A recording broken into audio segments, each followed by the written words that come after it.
Hello again, losers, losettes, degeneres, and degenerates, and today I am giving you 10 solid reasons why you should never visit Australia. He's back, ladies and gentlemen, Rag Reynolds, the guy who doesn't believe that Australia exists. And I thought he'd gone away for a while. Maybe he went off to get an education, but I see that his education levels still sit on par with a small Ugandan child. So that's a shame. But anyway, the very attractive and gorgeous and possibly Down syndrome Mr. Rag Reynolds is back. So reason number one not to visit Australia is obviously the fact that it is not real. I don't know how this dude has been running with this story that Australia doesn't exist for 6 years. Now, some people say that he's just taken the piss. Others say that he's mentally deranged. But I say this. Well, I can't really say it just yet. We have to wait a few more seconds until YouTube stops demonetizing for swear words.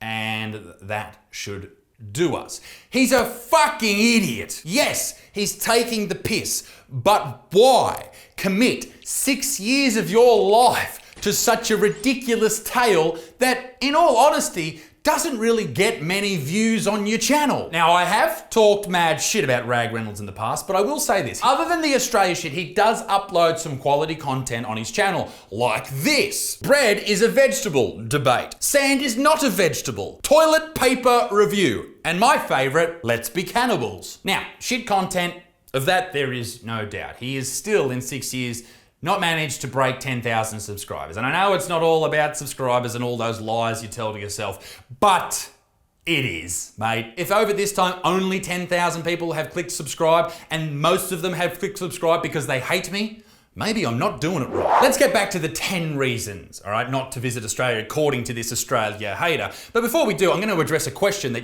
I guarantee you have. Isaac, he's just baiting you to watch this video, to make a video so more people go to his channel. I don't know if that's true. Let's have a look at the description of the video.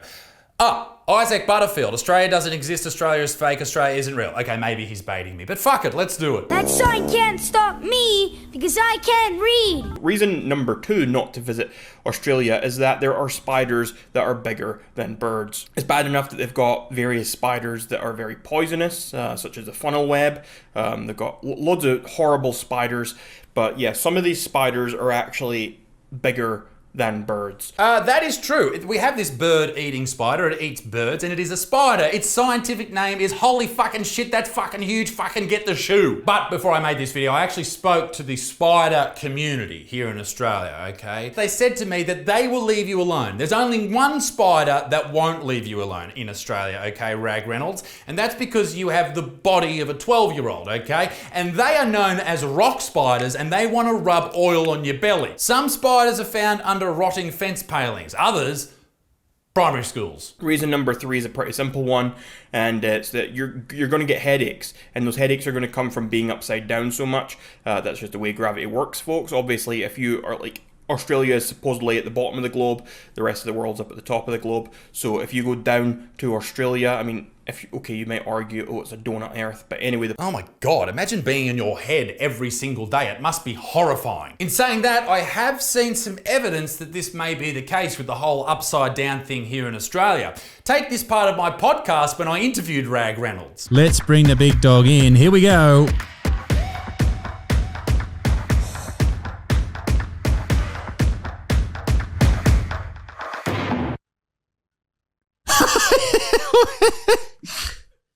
Why?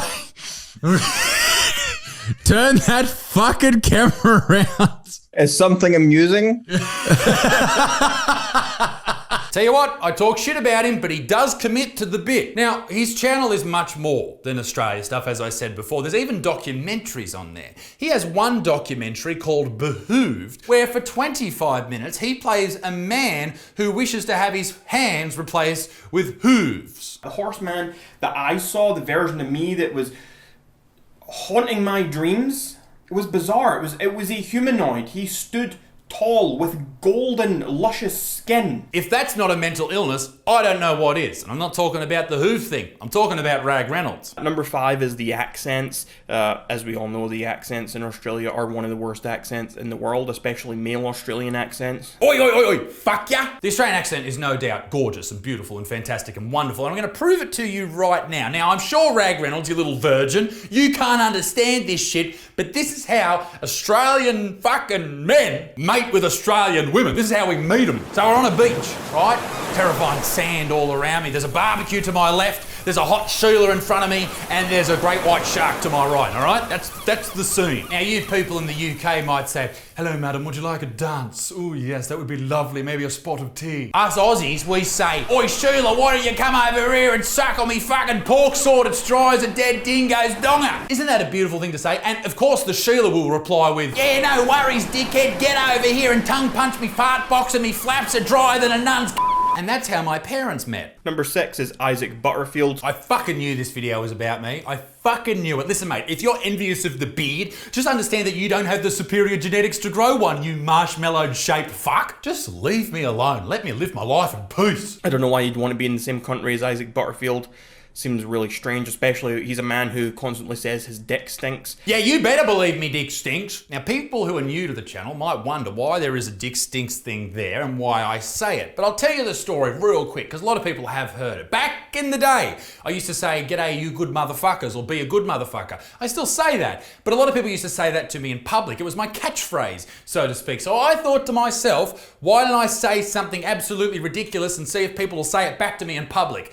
And that's where Me Dick Stinks was born. Now people yell out to me from cars while I'm walking in the street, Me Dick Stinks, and I reply with, mine reeks, and it's hilarious. Now before we go on, I need to remember that I can't bully this kid, right? He's just a kid, like 24 or something.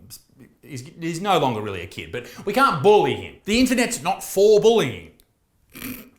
Of course it's for bullying. That's the only reason the internet exists. Bullying and porn. Number 7 is Bindi Irwin, and I put this one on the list just because I know it will piss some people off. I don't really know anything about Bindi Irwin other than that she is Steve Irwin's daughter. I know that people get really annoyed when I say bad things about Steve Irwin, so I'm going to do that again right now. Don't do it. Don't you fucking do it. Don't do it. Steve Irwin's an overrated wuss, and anyone could take a stingray if they weren't a wuss, like a stingray sting. Wow, that really hurts. Fuck you to the moon. Number 8, nation of convicts, and that's because Australia is a nation built on convicts. That's what happened. Mate, Australia is a nation built on a lot of things. People say 80,000 years or 70,000 years of Aboriginal history. It's probably a fuckload more, maybe 150,000 years. Then white people turned up. We did a few things we're not proud of. Mix in a few people coming from every other part of the world. We're one of the most multicultural nations in the entire world. And that's the great thing about this country. You never know who's from Australia. You might be walking around your hometown in Scotland and you see a dude walking around with a turban and you don't understand that that man with the turban is fucking brought up in Western Sydney and he's gonna walk over to you and say, this is for Steve Irwin, you fucking. And that's the beautiful thing about multicultural nations. You never know who's coming for you. Number 9 is Vegemite Breath. Vegemite is disgusting, it is vile, and yeah, Australians eat this, most of them do, and so if you're near an Australian, it's very likely that you're going to smell their Vegemite breath. Vegemite is a delicious snack/spread, and there's nothing wrong with a bit of yeast on your tongue. Just ask the lesbian population. Happy Mardi Gras. For those of you hissing at that joke, it should be noted that that joke was written by a woman. So, now you don't know what the hell to do, do you? Moving on from Vegemite Breath, we're still talking about smells, and it's the fact that the whole country is too hot. It's hot. And I don't appreciate places that are above 20 degrees for most of the year. That's just a horrific sort of thing to think about. It's not pleasant. There's something wrong with the people in the UK and their idea of heat. All right, let's just go to the weather charts. In 2021, the Britain and Ireland heatwave was a period of unusual hot weather that led to record-breaking temperatures in the UK and Ireland. The peak temperature from the 15th to the 25th, this heat wave, record-breaking 32 degrees. That's inside our fucking fridges here, you pussies. We all know Australians don't shower, so they probably all smell bad as well. So if it isn't their Vegemite breath getting you, it's going to be their body odor. So yeah, number 10, everyone smells bad because it's too hot. Fuck me, this video is awful. You're just phoning it in now, rag. Like, this video's been up for 3 weeks, it's got 300 views. Fucking have a go. Why do you resort to this shit content if no one cares? I know you're trying to get me to make a video, and of course I'm gonna make a video. It's gonna get half decent views, it'll make me some money. Why would I not do it? He's a talented dude. We spoke to this guy on the podcast. He's a funny guy. If he just fucking stuck to his own craft, or even the behooved thing, like that's sort of a funny idea. Stick to making those documentaries or funny videos, that type of shit, and you might actually get an audience, big dick. Anyway, fuck him to the moon. I'm coming around Australia at the moment doing shows. I'm also going to New Zealand, so make sure you get your tickets. Toodle au revoir. Be a good motherfucker. Peace in the Middle East. Me dick sticks. Toodle au revoir. Bye-bye. Ladies and gentlemen, thanks for watching the video. Your support means absolutely everything. If you haven't subscribed, do it right now. You keep me dogs fed, and I love you. Now, ladies and gentlemen, if you didn't know, there's 3 new videos on this channel every week, and if you want more, you can head over to Little Butts Mom, which is the second channel. Ladies and gentlemen, there is more. What about the podcast each and every week? It's available on Spotify and YouTube as well, and I'm also on tour right now around the country doing my show, Cancel Me Now. Stand-up comedy is back, ladies and gentlemen, and please, for Christ's sake, follow me on Instagram. I'm very lonely. Love ya. Bye.